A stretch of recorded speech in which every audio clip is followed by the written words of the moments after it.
मित्रहो, आज मला थोडा उशीर झाला आहे, त्याबद्दल मी आपणा सर्वांची माफी मागतो.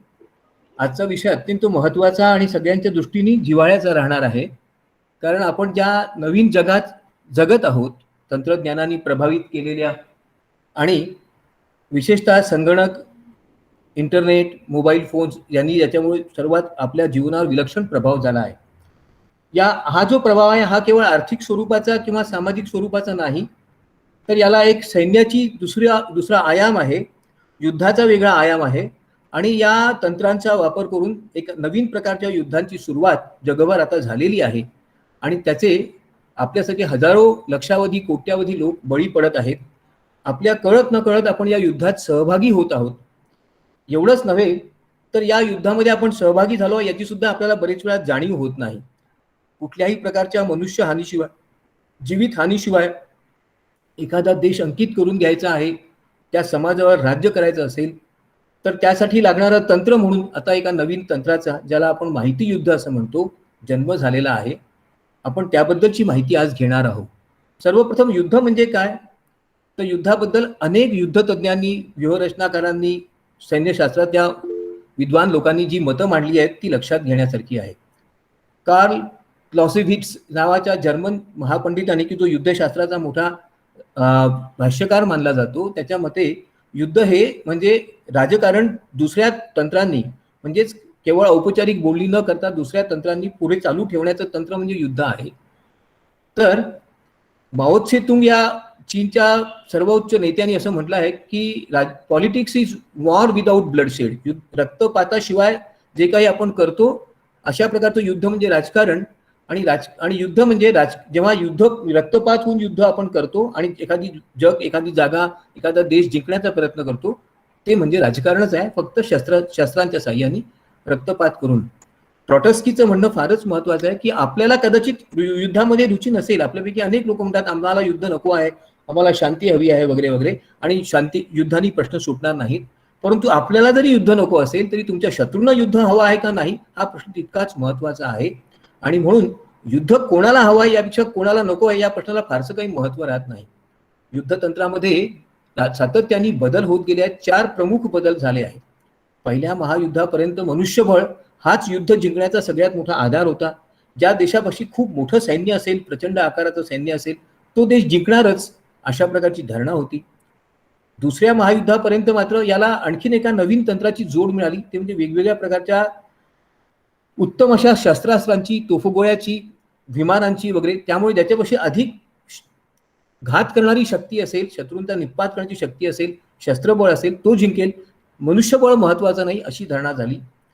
दुसऱ्या महायुद्धाच्या दरम्यान तर जो झटपट एका ठिकाणून दुसऱ्या ठिकाणी आपलं सैन्य नेऊ शकेल, साधनं नेऊ शकेल, शस्त्र नेऊ शकेल, असाच देश जिंकणार. मॅन्युव्हरिंग कॅपॅसिटी ज्याला म्हणतात, ती ज्याच्यापाशी असेल तो देश जिंकणार, अशी धारणा होती.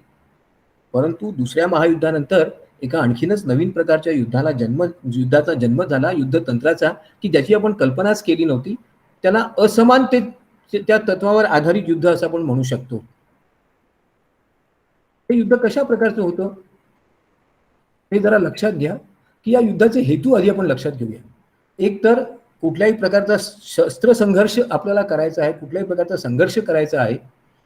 2 देशांमधला, 2 प्रांतांमधला, 2 समाजांमधला विवादाला समाप्त करायचा आहे. एखाद्या राष्ट्रावर आपलं सार्वभौमत्व, आपलं वर्चस्व प्रस्थापित करायचं आहे. त्यांना जिंकून घ्यायचं आहे, त्यांचा पराभव करायचा आहे, त्यांना नष्ट करायचं आहे. या सर्व हेतूंनी आपण युद्ध करत होतो. मग युद्धाच्या या तंत्रामध्ये 6 वेगवेगळ्या टप्प्यांमध्ये विकास झालेला आहे. अगदी प्रारंभिक काळात दगड, लाठ्या यांचा वापर करून कदाचित टोळ्यात युद्ध करीत असतील. त्यानंतर नवीन प्रकारची शस्त्र आली की ज्याच्यामध्ये वैयक्तिक कौशल्य महत्वाचं होतं. तलवारबाजी असेल, धनुष्यबाण असतील किंवा भालाफेक असेल, जो अचूकपणे करू शकेल तो जिंकणार होता, तो शूरवीर होता. तिसऱ्या टप्प्यामध्ये अधिक दीर्घ पल्ल्याची शस्त्र, विशेषतः बंदुकी, रायफल्स वगैरे जन्माला आल्या आणि त्याच्यामुळे अशा प्रकारचा तोफगोळा, रायफल्स वगैरे ज्याच्यापाशी असतील तो जिंकणार होता. चौथ्या टप्प्यामध्ये ज्याच्यापाशी अधिक आघात करणारी शस्त्र होती, अधिक नष्ट करण्याची क्षमता असणारी शस्त्र होती, त्याच्याशी बॉम्ब्स होते, तो जिंकणार होता. 5व्या टप्प्यामध्ये आपण केमिकल्स, रासायनिक शस्त्र आणि बायो वेपन्स यांचा वापर करायला शिकलो. याचा उपयोग, याचा रादर दुरुपयोग वेगवेगळ्या देशांमध्ये किती वाईट प्रकारे झाला हे व्हिएतनाम, कोरिया आणि इतर अनेक दक्षिण अमेरिकेतल्या देशात झालेल्या नाशावरून आपल्या लक्षात आलंच असेल. 6व्या टप्प्यात मात्र न्यूक्लिअर वेपन्स, आण्विक शस्त्र यांचा वापर होऊ लागला. आणि आता त्याच्याही पलीकडे माहिती हाच युद्धाचा एक मार्ग राहिलेला आहे. आणि म्हणून एका प्रचंड विद्वान युद्ध पंडितांनी, त्याचं नाव सन्सू नावाचा एक चीनी युद्ध पंडितांनी जवळपास 2500 वर्षापूर्वी जे सांगितलं आहे ते आजही सत्य आहे, आजही कालसंगत आहे. तो म्हणतो की कुठल्याही प्रकारचं युद्ध असेल, कोणतंही काळातलं युद्ध असेल, ते फसवण्याच्या तंत्रावर आधारित आहे, बेस्ड ऑन डिसेप्शन. आणि त्याच्यामुळे ज्याच्यापाशी अधिक चांगली उत्तम माहिती असेल, जो लोकांना चुकीची माहिती देऊ शकतो, जो लोकांच्या प्रसार माध्यमांवर प्रभाव करू शकतो, लोकांना चुकीच्या माहितीच्या आधारे त्यांना मार्गभ्रमित करू शकतो, ते लोक निश्चितपणे जिंकणार आहेत. आणि मग ज्या काळामध्ये माहिती देण्याची साधनं फार मर्यादित होती, त्या काळात जर माहितीचं एवढं महत्व असेल, तर आजच्या या संगणक युगामध्ये माहितीच्या माध्यमातून आपण काय करू शकत नाही. एक साधा संदेश, एक साधा चुकीचा संदेश संपूर्ण समाजाचा विध्वंस करू शकतो, एवढी आज माहितीची क्षमता आहे. मग याचं तुम्हाला एक उदाहरण मला भारतीय इतिहासातून द्यायचं आहे. अनंगपाल नावाचा एक भारतीय राजा होता. त्याच्यावर जेव्हा परचक्रांनी आक्रमण केलं परकीयांनी, विशेषतः मोगल सैन्यानी, त्यावेळेला तो सुरुवातीला लढाई वेगाने जिंकतच गेला. परंतु अचानक कोणीतरी एक अफवा पसरवली की अनंगपाल मेला, त्याची हत्या झाली. त्याबरोबर त्याचे सर्व सैनिक पळून गेलेत आणि युद्धामध्ये एक प्रकारचा गोंधळ निर्माण झाला, सैन्यामध्ये गोंधळ निर्माण झाला आणि जिंकलेली लढाई अनंगपाल हारला. एक अफवा आणि पूर्ण विनाश. मग या देशाचं, कोणत्याही देशाची शक्ती कशात असते? सैन्यामध्ये असते, राजकारण चातुर्यात असते, आर्थिक क्षमतेमध्ये असते. आणि त्याहीपेक्षा अधिक महत्वाची शक्ती त्या देशापाशी आणि असणाऱ्या माहिती तंत्राच्या प्रभावी वापरावर असते, हे आपण लक्षात घेतलं पाहिजे. मग हे जे संसूनी आपल्याला सांगितलं की कोणतेही युद्ध हे फसवण्याच्या तंत्रावर आणि कौशल्यावर आधारित आहे, ही गोष्ट त्याच्या काळामध्ये सत्य होतीच. चुकीच्या बातम्या देणं, अफवा पसरवणं, समाजामध्ये गोंधळ निर्माण करणं, शत्रूला मार्गभ्रमित करणं, याच्याकरता त्यांनी अनेक मार्ग सांगितले. गुप्तहेरांचा वापर करून कशा प्रकारे लोकांना संभ्रमित करता येईल ह्याचेही तंत्र त्यांनी सांगितलेत. आज अशा प्रकारच्या मानवीय हस्तक्षेपाची तशी आवश्यकता राहिलेली नाही आहे. वेगवेगळ्या प्रकारे हा संदेश दिला जाऊ शकतो आणि त्यामुळे युद्धाच्या क्षेत्रात अनेक नवीन तंत्र पुढे आली. सगळ्यात पहिलं आणि महत्वाचं म्हणजे तंत्रज्ञानाचा युद्धशास्त्रामध्ये अत्यंत कौशल्याने खूप प्रभावीपणे वापर व्हायला लागला. छोट्या आकाराची शस्त्र, आता आपण कदाचित 15 दिवसांमध्ये ऐकलं असेल, ड्रोन नावाच्या तंत्रज्ञानाचा वापर करून वेगवेगळ्या सैनिक ठिकाणांचा टेहाळणी करणं, तिथे आक्रमण करणं. आणि हे फार सोपं झालंय, फार स्वस्त आहे. 10,000 रुपयांमध्ये एक ड्रोन मिळतो. त्यात एक छोटासा बॉम्ब ठेवून जर तो कोणी रिमोट कंट्रोलच्या माध्यमातून वापरण्याचा प्रयत्न केला तर अनेक संवेदनशील ठिकाणांचा सहजपणे नायनाट शत्रू तो आपल्या देशामध्ये राहून करू शकतो आणि तो आपण सहजपणे शोधून पण काढू शकत नाही. वेगवेगळ्या प्रकारच्या राष्ट्रीय संस्थांवर नियंत्रण मिळविणं, त्या देशातल्या तंत्रज्ञानामध्ये बिघाड घडवून आणणं, त्या देशामधल्या समाजामध्ये असंतोष निर्माण करणं, मोठ्या प्रकारात माहितीचं जाळं निर्माण करणं आणि जे लोक समाजामध्ये मतनिर्मिती करतात त्यांना आपल्या बाजूनी वळवून घेणं, अशा अनेक तंत्रांचा वापर आज होत आहे. मग यामुळे युद्धाचे अनेक नवीन आयाम आपल्या डोळ्यापुढे आले आहेत. सगळ्यात पहिले एक गोष्ट लक्षात घ्या की अनेक शस्त्र अशी आहेत की ज्यांच्या वापराकरता आज मनुष्यबळाची किंवा मानवी कौशल्याची आवश्यकता नाही. संगणक आणि इंटरनेटच्या माध्यमातून आपण अनेक शस्त्रांचा वापर सहजपणे करू शकतो. मी तुम्हाला याचं एक उदाहरण देणार आहे. कदाचित आपल्यापैकी अनेकांनी एक चित्रपट पाहिला असेल, बिहाइंड एनिमी लाईन्स नावाचा. या चित्रपटाचं वैशिष्ट्य असं आहे की त्यामध्ये शत्रूच्या परिसरात, शत्रूच्या भागात हद्दीत न जाता केवळ संगणकाचा वापर करून, उपग्रहांचा वापर करून टेहळणी कशी करता येते, शत्रूची वेगवेगळी ठाणी कुठे आहेत ती नेमकी शोधता येतात आणि एकही सैनिक न वापरता अनेक मैलांच्या अंतरावरून शत्रूची ठाणी नष्ट करता येतात. सैन्यासाठी तंत्रज्ञानाचा हा प्रचंड आणि विलक्षण कल्पक उपयोग, यामुळे युद्ध जिंकणं फार सोपं झालं आहे. जसं जसं तंत्रज्ञान वाढत जाणार आहे त्यामुळे युद्धाचे आयाम बदलत जाणार आहे. आता याहीपेक्षा महत्वाचं म्हणजे माहितीचा युद्ध. हे कसं, याचं तुम्हाला व्हिएतनाम युद्धाचं एक उदाहरण मला द्यायचं आहे. पूर्वी जी युद्ध होत होती त्यामध्ये युद्धस्थळावर सैनिकच लढत असत आणि त्यांच्या बातम्या सेनाधिकाऱ्यांद्वारे किंवा सैनिकांद्वारे किंवा सरकारने ठरवून दिलेल्या माध्यमातून दिल्या जात होत्या. व्हिएतनामच्या युद्धामध्ये आणखीनच एक नवीन गडबड झाली. या युद्ध चालू असताना अनेक पत्रकार त्या युद्धस्थळावर हजर होते. ते प्रत्येक दृश्याचं चित्रीकरण करत होते आणि सरळ ते टेलिव्हिजनच्या माध्यमातून अमेरिकेतल्या जनतेला दाखवत होते. कशा प्रकारे अमेरिकन सैनिकांची लांडगेतोड होत आहे, कशा प्रकारे व्हिएतनाम मधले गुरिल्ला युद्ध करणारे हुशार त्यांचे सैनिक आपल्या सैनिकांना मार्गभ्रमित करीत आहेत, त्यांची हत्या करीत आहेत आणि आपला पराभव कसा होत आहे, या सर्व बातम्या कुठल्याही प्रकारच्या नियंत्रणाशिवाय अमेरिकेतल्या जनतेला दररोज पाहायला मिळत होत्या. त्यामुळे जनमतामध्ये अमेरिकन सरकारबद्दल प्रचंड प्रक्षोभ निर्माण झाला. आपण का हरतो आहोत? आपल्याला असं, आपण एवढे महाबलाढ्य असून आपला पराभव का होतोय? गुरिल्ला तंत्राचा व्हिएतनामच्या सैन्याने जो झटपट आक्रमणासाठी वापर केला आणि त्याचं ज्या प्रकारे वृत्तांकन झालं, ज्या प्रकारे माहिती अमेरिकन जनतेला मिळाली, त्यामुळे अमेरिकेची प्रचंड बदनामी झाली. एका महासत्तेला एका छोट्याशा राष्ट्राने अक्षरशः तोंडाला काळं फासलं, अशा प्रकारची भूमिका निर्माण झाली आणि त्यातून अमेरिकन सैन्याबद्दल, शासनाबद्दल लोकांच्या मनात विलक्षण उद्वेग निर्माण झाला. बॉर्न ऑन 4 जुलै नावाच्या एका चित्रपटामध्ये व्हिएतनाममध्ये हरलेल्या, पराभूत झालेल्या, अपंग झालेल्या सैनिकांची काय दुर्दशा झाली याबद्दलचं विलक्षण विदारक चित्रण करण्यात आलं. अमेरिकन सरकारबद्दल, अमेरिकन समाज व्यवस्थेबद्दल एक प्रकारचा निराशा, उद्वेग निर्माण करण्यात हा चित्रपट यशस्वी झाला.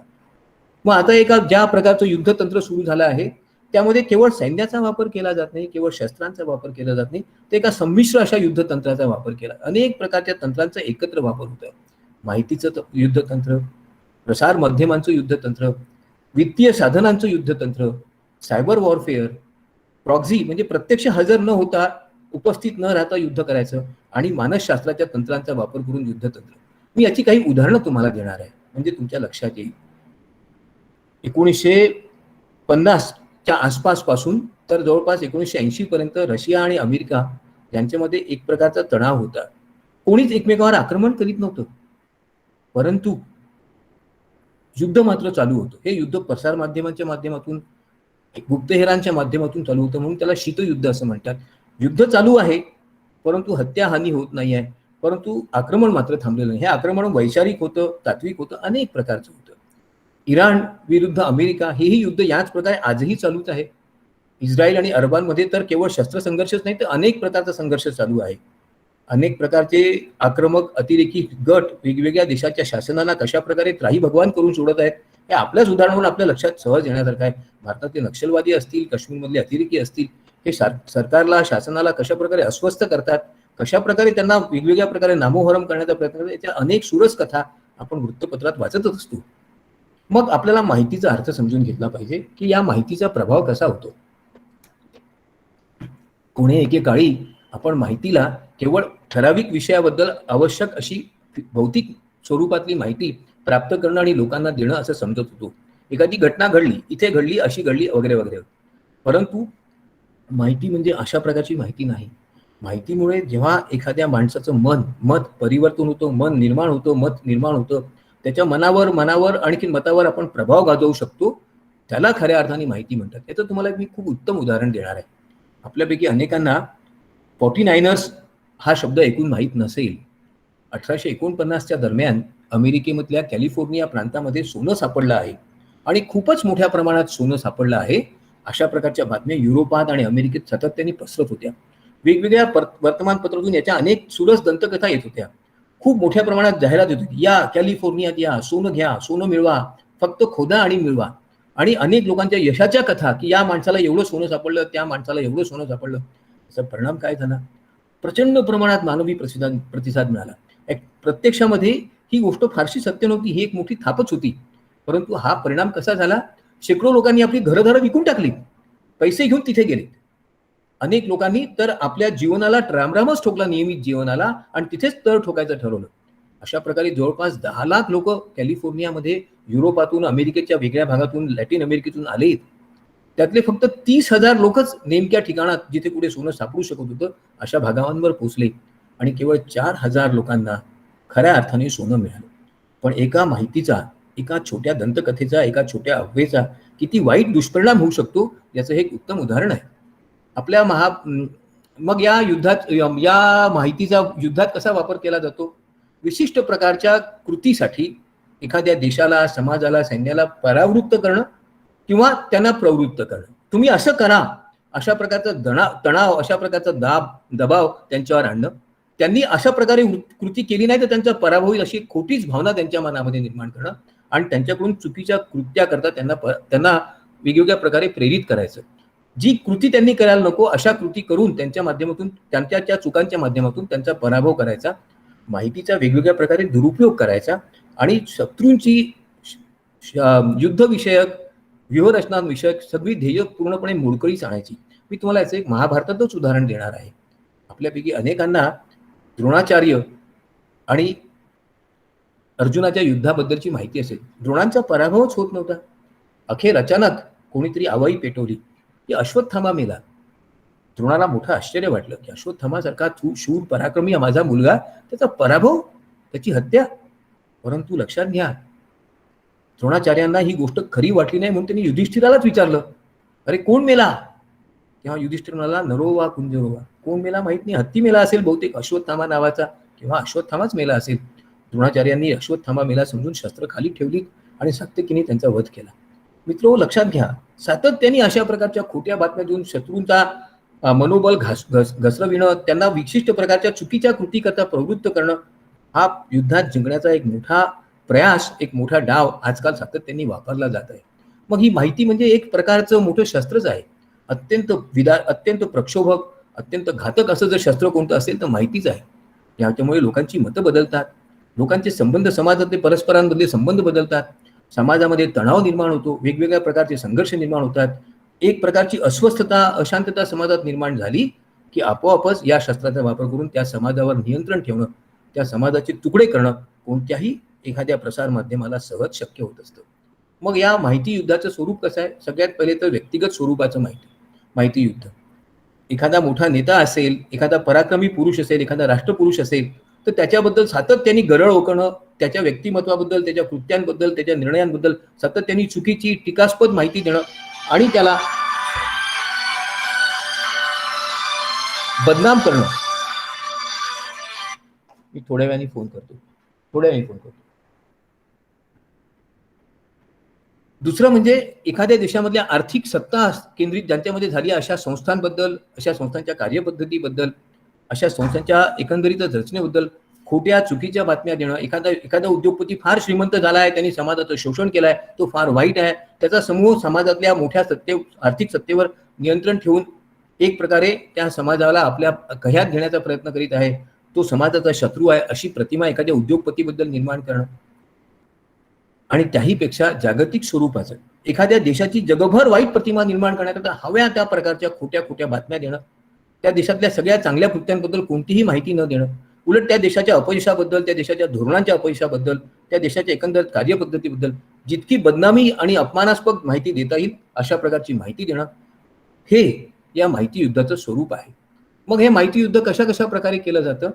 तर इंटरनेटच्या माध्यमातून, मानसशास्त्रीय स्वरूपात, त्याच्याबद्दल मी नंतर देणारच आहे माहिती, काही विशिष्ट प्रकारच्या कृत्यांच्या माध्यमातून, तंत्रज्ञानाचा अपेक्षित दुरुपयोग किंवा विशिष्ट प्रकारचा वापर करून, आणि छद्मयुद्ध, प्रत्यक्ष पुढे न येता शत्रूला बदनाम करण्याकरता, शत्रूच्या मानसिक स्थितीला ढासळण्याकरता, त्याच्यामध्ये अस्वस्थता निर्माण करण्याकरता याचा उपयोग केला जातो. मी तुम्हाला याचं एक उत्तम उदाहरण देणार आहे जेम्स बॉन्डच्या एका चित्रपटाच्या माध्यमातून. जेम्स बॉन्डचा एक चित्रपट काही वर्षांपूर्वी आला होता, टुमॉरो नेव्हर डाईज. या चित्रपटाचा जो कोणी खलनायक आहे, हा एखाद्या राष्ट्राचा प्रमुख नाहीये, हा एखाद्या कंपनीचा प्रमुख आहे असं नाही, तर तो एका प्रचंड मोठ्या वृत्तपत्रांच्या आणि प्रसार माध्यमांच्या साखळीचा मालक आहे, इलियट कार्व्हर नावाचा. तो म्हणतो माझं चतुरंग सैन्य आहे, पण ते शस्त्रगोळा नाही आहे. तर हे चतुरंग सैन्य कोणतं आहे? टेलिव्हिजन, मासिकं, वर्तमानपत्र आणि इंटरनेट. आणि या चतुरंग सैन्याच्या माध्यमातून मी समाजात हवी तशी बातमी पसरवू शकतो, एखाद्या नेत्याला वरती आणू शकतो, त्याची बदनामी करणारी वाटेल तशी खोटी बातमी किंवा एखादी कथा प्रकाशित करून त्याचं संपूर्ण चारित्र्य आणि व्यक्तिमत्वाचा पूर्ण विध्वंस करू शकतो. आणि मग इलियट कार्व्हर एक प्रयोग करतो. इंग्लंडच्या एका युद्धनौकेवर चीननी हल्ला केला आणि इंग्लिश सैनिक मारून टाकलेत, अशा प्रकारची बातमी देतो. प्रत्यक्षात कार्व्हरनीच त्या लोकांना मारलं असतं, परंतु बातमी देताना तो काय लिहितो? Brutally murdered. अत्यंत निघृणपणे इंग्लिश सैनिकांची हत्या झाली. याचा परिणाम इंग्लिश जनमतावर होणारच. लोक सरकारच्या विरुद्ध संतापून उठणार, चीनवर आक्रमण किंवा हल्ला करण्याची मागणी करणार, आणि मग त्याला जे साध्य करायचंय ते तो साध्य करणार. प्रसार माध्यमांचा हा उपयोग विशेषतः काही वर्तमानपत्रांनी, काही टेलिव्हिजन चॅनल्सनी केलाच नाही असं नाही आहे, अनेक वेळा केला आहे, करत आहेत. आणि म्हणून प्रसार माध्यमातून येणाऱ्या प्रत्येक बातमीला आपण समजून घेतलं पाहिजे, हे फार महत्वाचं आहे. परंपरागत जी युद्ध होती त्याच्यापेक्षा आजचं युद्ध वेगळं आहे. परंपरागत युद्धामध्ये आपल्याला सैनिक एकमेकांची मारामारी करताना, एकमेकांची युद्ध करताना दिसत होते. मोठ्या प्रमाणात जनसंख्येचा विध्वंस होत होता, संपत्तीचा आणि साधनांचा विध्वंस होत होता. बरेच वेळा त्यात लोकांना कदाचित प्रत्यक्ष सहभागी व्हावा लागत होतो आणि सैन्याचा पराभव झाला की देशाचा पराभव झाला, दुसऱ्या राष्ट्राची सुप्रीमसी, त्याची सार्वभौमत्व प्रस्थापित झालं, वर्चस्व प्रस्थापित झालं असं आपण मानत होतो. परंतु हे जे नवीन युद्ध आहे हे मात्र अदृश्य आहे. त्याच्यामध्ये कोणीच सहभागी होत नाही, नागरिक नाही, सैन्य नाही, प्रत्यक्षात मात्र हे सर्वच सहभागी होत असतात. अत्यंत प्रभावी अशा पद्धतीने सरकारवर, समाजावर एका विशिष्ट प्रकारच्या मतांचा, वैचारिक पद्धतींचा पगडा कसा बसवता येईल, जे शासन निवडून आलं असेल त्याचं जनसमर्थन कसं कमी करता येईल, त्याच्या नेत्यांना त्या शासन पद्धतीला बदनाम कसं करता येईल, त्या देशातलं सैन्य निरुपयोगी झालं आहे अशा प्रकारची बातमी कशी पसरवता येईल, त्याच्यामुळे लोकांमध्ये असंतोष निर्माण होईल आणि लोकांनी क्रांती करता, बंडा करता उठून त्या शासनाला उलथवण्याचा प्रयत्न केला पाहिजे. आणि हे करीत असताना शत्रू राष्ट्र की जे हे सर्व करीत आहे ते प्रत्यक्ष मात्र कुठेच सहभागी होणार नाही, अशा प्रकारचं जे युद्ध आहे, म्हणून याला अदृश्य युद्ध असं म्हणतात. मग हे अदृश्य युद्ध 3 प्रकारे होत असतं. सगळ्यात पहिले म्हणजे हेरगिरीच्या माध्यमातून. शत्रू राष्ट्रातल्या उद्योगांची, शस्त्रसाठ्याची, सैन्याची महत्वाची माहिती प्राप्त करणं, त्याच्याकरता वेगवेगळ्या संगणक तंत्रांचा वापर करणं. मी तुम्हाला असं एक उदाहरण देणार आहे थोड्या वेळाने. शत्रू राष्ट्रांच्या समाजामध्ये खोट्या प्रतिमा, खोट्या बातम्या सातत्याने छापून त्या देशाबद्दलचा लोकांच्या मनात असणारा स्वाभिमान, त्या देशाबद्दल असणारा राष्ट्राभिमान, त्या देशाबद्दल असणारी आत्मीयता नष्ट करणं आणि शत्रू राष्ट्रांची महत्वाची ठाणी पूर्णपणे नष्ट करून टाकणं. मग त्यात विजेची केंद्र असतील, सैन्याची केंद्र असतील, कारखाने असतील, यांचा पूर्ण विध्वंस करणं. त्याचं तुम्हाला एक उदाहरण मी सांगणार आहे. 2000 जानेवारी 8 मध्ये एक मोठा हल्ला अमेरिकेत झाला. पण हा हल्ला कुठे झाला, तर जिथे कुठे वीज निर्माण होत होती अशा सर्व वीज केंद्रांवर झाला. आणि हाच हल्ला पुन्हा एकदा 2009 मध्ये एप्रिलमध्ये झाला. मग सीआयएनी या हल्ल्यांच्या पाठीमागे कोण आहे आणि असे हल्ले का झाले की ज्यामुळे अमेरिकेतला वीज पुरवठा खंडित झाला, काही शहरांना वीज पुरवठा मिळू शकला नाही, याची चौकशी केली. त्याच्या लक्षात आलं की याच्याकरता कोणत्याही तंत्रज्ञानाचा, भौतिक तंत्रज्ञानाचा वापर केला नाही, तर माहिती तंत्रज्ञानाचा अत्यंत कल्पकपणे वापर केला. चुकीचे कमांड्स, चुकीचे आदेश देणाऱ्या प्रोग्राम्सच्या माध्यमातून ही संपूर्ण वीज यंत्रणा नष्ट करण्याचाच प्रयत्न केला आणि त्यात शत्रू राष्ट्राला मोठं यश आलं होतं. मग अशा प्रकारचे जेव्हा हल्ले आपल्या देशात होत असतात, एखाद्या देशाच्या सैन्याची अत्यंत गोपनीय आणि महत्वाची माहिती की जी संगणकात संग्रहित करून ठेवली आहे ती चोरून नेणे, त्या देशातल्या माहिती प्रसार करणाऱ्या विविध यंत्रणांना, मग त्या अधिकोशाशी संबंधित असतील, बँकिंगशी संबंधित असतील, विम्याशी संबंधित असतील, पूर्णपणे त्याच्यामध्ये वेगवेगळा गोंधळ निर्माण करून ती माहिती योग्य प्रकारे प्रसारितच होऊ न देणे, हे सर्व तंत्र वारंवार वापरले जातात. देशाची अर्थव्यवस्था मोडकळीस यावी, देशाच्या समाजात असंतोष निर्माण व्हावा, याच्याकरता या तंत्रांचा वापर होत असतो. मग माहिती युद्ध आणि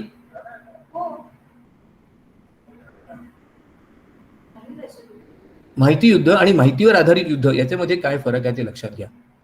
माहिती युद्धामध्ये आपण बुद्धिमत्तेचा, चाणाक्षपणाचा, टेहाणीचा वापर करतो. त्या देशातल्या पर्यावरणाचा आणि भौगोलिक स्थानांचा अभ्यास करून युद्ध करतो. तर माहिती तंत्राचा जेव्हा युद्धामध्ये वापर करतो त्यावेळेला लोकांच्या मनोवृत्तीवर, विचारसरणीवर प्रभाव करण्याचा प्रयत्न करतो.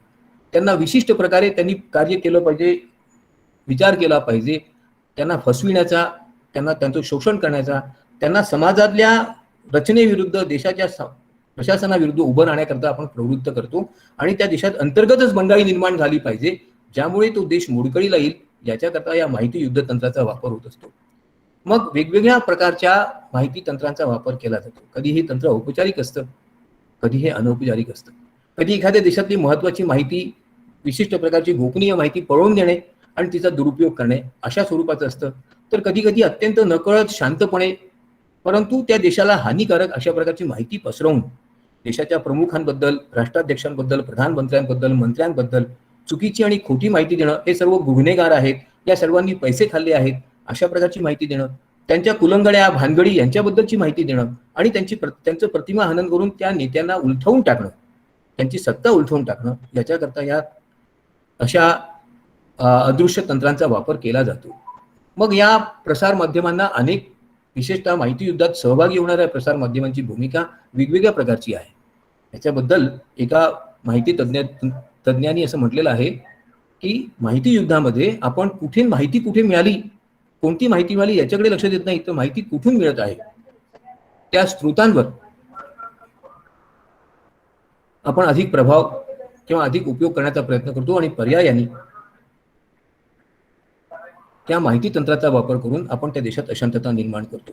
याचं तुम्हाला मला आणखीन एक उदाहरण द्यायचं आहे. आपल्याला कदाचित एव्हिटा हे नाव माहिती नसेल, परंतु अनेक मुलींना अनेक मुलांना आपण एव्हिटा असं नाव दिलेल्या जर्सीज टी शर्ट घालून फिरताना पाहिलं असेल. कोण होती ही एव्हिटा? अर्जेंटिना नावाचा एक दक्षिण अमेरिकेतला देश. त्या देशाच्या एका रेडिओ केंद्रावर वृत्त निवेदक म्हणून या बाई काम करीत होत्या.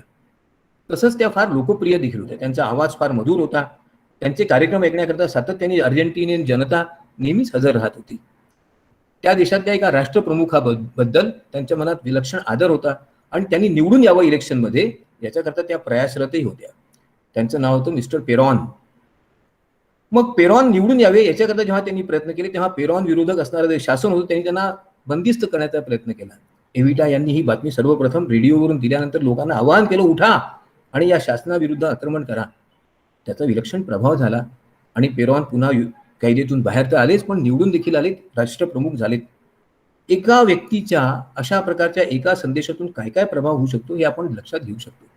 कधी कधी माहिती युद्ध हे अत्यंत आक्रमक स्वरूपात केलं जातं. आपण पाहिलं असेल गेल्या काही वर्षांमध्ये आपल्या शेजारी राष्ट्रांनी भारताची विलक्षण निंदा व्हावी, बदनामी व्हावी, भारतात सर्वत्र आलबेल नाही, अनेक समाजांवर अत्याचार होत आहेत, अनेक प्रकारचे चुकीचे कायदे पास केले जात आहेत, अशा प्रकारची सातत्याने गरळ ओकण्याचा प्रयत्न केला. वेगवेगळ्या ठिकाणी अशा प्रकारची माहिती वेगवेगळ्या प्रसार माध्यमातून वेगवेगळ्या देशांना देण्याचा प्रयत्न केला. हा सर्व प्रयत्न या देशाला बदनाम करण्याकरता होता. आक्रमक असं जे युद्धतंत्र असतं त्यामध्ये एखाद्या देशावर डायरेक्ट प्रत्यक्ष रूपात आरोप करणे आणि त्या आरोपांच्या माध्यमातून तो देश वाईट कसा आहे किंवा तो समाज वाईट कसा आहे हे सांगण्याचा प्रयत्न करणे. तर काही वेळा समाजातल्याच लोकांकडून आपल्या शासनाबद्दल, देशाबद्दल, राष्ट्रप्रमुखांबद्दल वाईट माहिती देण्याकरता त्यांना प्रोत्साहित करणे, प्रत्यक्ष सहभागी न होणं, अशा तिन्ही प्रकारे हे माहिती युद्ध खेळलं जातं. मग हे माहिती हे अत्यंत भयानक आणि अत्यंत अधिक प्रभावी असं साधन झालेलं आहे, असं एक शस्त्र झालेलं आहे. जगातल्या अनेक देशांमध्ये अशा प्रकारच्या या माहिती तंत्राचा वापर करून, माहितीचा शस्त्र म्हणून वापर करून असंतोष निर्माण करण्यामध्ये, विशिष्ट प्रकारच्या विचारसरणीकरता कार्य करण्याकरता अनेक प्रकारचे प्रयास झाले आहेत. एका ठराविक टेलिव्हिजनच्या चॅनेलच्या माध्यमातून दररोज काही विशिष्ट कार्यक्रम दररोज दाखवले जाऊ लागले. तेच कार्यक्रम वेगवेगळ्या प्रकारच्या सामाजिक माध्यमातून देखील दाखवले जाऊ लागले. त्या सर्व कार्यक्रमांचा हेतू लोकांनी एका विशिष्ट अतिरेकी संघटनेमध्ये सहभागी झालं पाहिजे आणि त्या माध्यमातून दुसऱ्या समाजावर, दुसऱ्या देशांवर आक्रमण केलं पाहिजे हे सांगण्याचा होता. तुम्हाला आश्चर्य वाटेल, आपल्या देशातल्या केरळ सारख्या प्रांतामधून अनेक युवक अशा प्रकारच्या अतिरेकी संघटनांमध्ये समाविष्ट होण्याकरता परदेशात गेलेले आहेत. काश्मीरमध्ये येणारे अनेक अतिरेकी याच हेतूने आणि याच उद्देशाने तिथे आलेले असतात. त्यांना जर समजा या अतिरेकी कारवायांमध्ये त्यांचा जर समजा त्यांना मृत्यू आला तर त्यांना स्वर्गामध्ये विलक्षण मोठे सुखसमृद्धी मिळणारे अशा प्रकारचं आश्वासन दिलं जातं आणि लोक या भ्रमाला बळी पडतात. हे एक प्रकारचं माहिती शस्त्राचं विलक्षण असा दुरुपयोग आहे. मग हे शस्त्र कसं काम करतं याच्याकरता तुम्हाला मला आणखीन एक उदाहरण द्यायला पाहिजे. आपण वेन लियांग हे नाव कधीही विसरू नये. वेन लियांग हे एक शास्त्रज्ञ होते. चीनमधल्या चीनमधल्या वुहान प्रयोगशाळेत ते काम करीत होते. ते काम करत होते कोरोना व्हायरसवर. जेव्हा त्यांच्या असं लक्षात आलं की या प्रयोगशाळेमधून हा कोरोना व्हायरस बाहेर आलेला आहे आणि त्याचा खूप मोठा दुष्परिणाम समाजावर होणार आहे, त्यांनी ती बातमी ताबडतोब इंटरनेटच्या माध्यमातून काही आपल्या विशिष्ट प्रकारच्या त्यांच्या ओळखीच्या अशा सामाजिक ग्रुप्सवर टाकण्याचा प्रयत्न केला. दुसऱ्या दिवशी त्यांना चीनी पोलिसांनी अटक केली आणि त्यांना सांगितलं की तुम्ही अफवा पसरविणारे देशद्रोही आहात. त्यांच्यावर खटला चालवण्यात आला. 2 दिवसात खटल्याचा निकालही लागला आणि असं सांगण्यात आलं की श्री लियांग यांनी केलेला कोणताही दावा खरा नाही, पुराव्याशिवाय नाही आणि त्यामुळे आम्ही त्यांना बंदिस्त ठेवत आहोत. काही दिवसानंतर श्री लियांग यांचा मृत्यू झाला. लोकांचं असं म्हणणं आहे की त्यांचा मृत्यू कोरोना व्हायरसनीच झाला, परंतु चीन सरकारने हे कधीच स्वीकारलेलं नाही. मग या ज्या प्रसार माध्यमं असतात त्यांच्या वेगवेगळ्या नवीन भूमिका आपल्याला पाहायला आणि ऐकायला मिळतात. कधी कधी ही प्रसार माध्यमं एक विशिष्ट प्रकारचा आपला एक हेतू निर्धारित करतात, त्या दृष्टीने ते कार्यक्रम तयार करतात.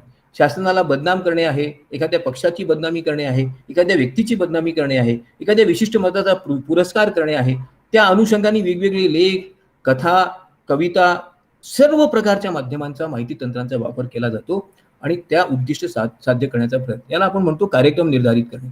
त्यानंतर मग कशा प्रकारच्या बातम्या द्यायच्या, जर एखादी बातमी सकारात्मक असेल तर तिला तोडून तिचे तुकडे करून ती नकारात्मक कशा प्रकारे दाखविता येईल अशा करता प्रयत्न करणे. एक उदाहरण सांगतो म्हणजे लक्षात येईल. एका विशिष्ट देशाचे राष्ट्रपती आपल्या देशात येणार नाहीत, प्रधानमंत्री आपल्या देशात येणार नाही ही बातमी, परंतु ही बातमी अशी न देता ठराविक देशाचे प्रधानमंत्र्यांनी भारतात येण्याचे नाकारले अशी जर दिली, याचा अर्थ असा की ते भारत विरोधी आहेत किंवा भारतात याला त्यांना आवडणार नाही, अशा प्रकारचा आपले मनोभूमिका तयार होते. बातमी तीच असते, माहिती तीच असते, पण ती कशा प्रकारे सादर केली आहे याला अधिक महत्व असतं. बरेच वेळा काही वर्तमानपत्र, प्रसार माध्यम त्याच बातमीला वेगवेगळ्या प्रकारे सादर करून अपेक्षित जनमत निर्माण करण्याचा प्रयत्न करतात. काही वेळा त्या बातमीमध्ये नवीनच अजून काही माहिती समाविष्ट केली जाते की ज्याचा जनमतावर विलक्षण प्रभाव होतो आणि त्या माध्यमातून एक ठराविक प्रकारची कृती करण्यास लोकांना प्रवृत्त केलं जातं. मी तुम्हाला याचं आणखीन एक उदाहरण देणार आहे. अमेरिका आणि इराक यांच्यामध्ये युद्ध झालं. हे युद्ध होत असताना इराकी सैनिकांनी शासनाच्या बाजूने, सद्दाम हुसेन यांच्या बाजूने लढू नये याच्याकरता 29 दशलक्ष म्हणजे 290 कोटी जवळपास वेगवेगळ्या प्रकारची पत्रकं अरेबिक भाषेत छापण्यात आली. ती सर्वत्र वाटण्यात आली, ती हेलिकॉप्टर्समधून टाकण्यात आली, ती विमानातून टाकण्यात आली, त्याचे वेगवेगळ्या ठिकाणी नमुने लावण्यात आले, हॉटेल्स असतील, चौक असतील, सर्व ठिकाणी. आणि रेडिओचा आणि टेलिव्हिजनचा आणि लाऊडस्पीकरचा याच्याकरता विलक्षण कल्पकतेने वापरही करण्यात आला. त्याचा परिणाम असा झाला की युद्ध सुरू झाल्याबरोबर 40% इराकी सैनिक पळूनच गेले. ते युद्धात सहभागीच झाले नाही. इराकला युद्ध करणं शक्यच झालं नाही. बरेच वेळा जनमतामध्ये अशा प्रकारची दहशत निर्माण केली की जनमत अपेक्षित कृती आपोआप करतं, त्याच्याकरता त्यांना वेगळं काही सांगावंच लागत नाही. अमेरिकेने हा प्रयोग विशेषतः इराकच्या विरुद्ध आणि खाडीच्या युद्धामध्ये वारंवार केला, हे आपण कृपा करून लक्षात घ्या. मग या माहिती युद्धाचे काय लाभ असतात? कोणत्याही प्रकारची मनुष्यहानी होण्याची शक्यता नाही. माहिती प्रसारण करण्याकरता येणारा खर्च विलक्षण कमी असतो आणि माहिती तंत्रज्ञानाचा जितका पर्याप्त, प्रभावी आणि कल्पकतेने वापर करता येईल तितकं शत्रूंना नामोहरम करणं सहजपणे शक्य होतं. मग हे जे माहिती तंत्रज्ञानाचे शस्त्र आहेत ते कोणकोणत्या प्रकारचे आहेत? मी तुम्हाला यातल्या काही शस्त्रांचा बद्दलची माहिती सांगतो म्हणजे आपल्या लक्षात येईल. सगळ्यात महत्वाचा म्हणजे व्हायरस, ज्याला आपण म्हणतो. आपण सगळेजण मोबाईल वापरता, संगणक वापरता. कधी कधी आपला मोबाईल किंवा संगणक बरोबर चालत नाही, मग आपल्याला कोणीतरी सांगतं नवीन व्हायरस आलेला आहे. अशा प्रकारचे व्हायरस सातत्याने तयार करणाऱ्या वेगवेगळ्या संस्था असतात. वेगवेगळ्या प्रकारचे कल्पक असे माहिती तंत्रज्ञ असतात.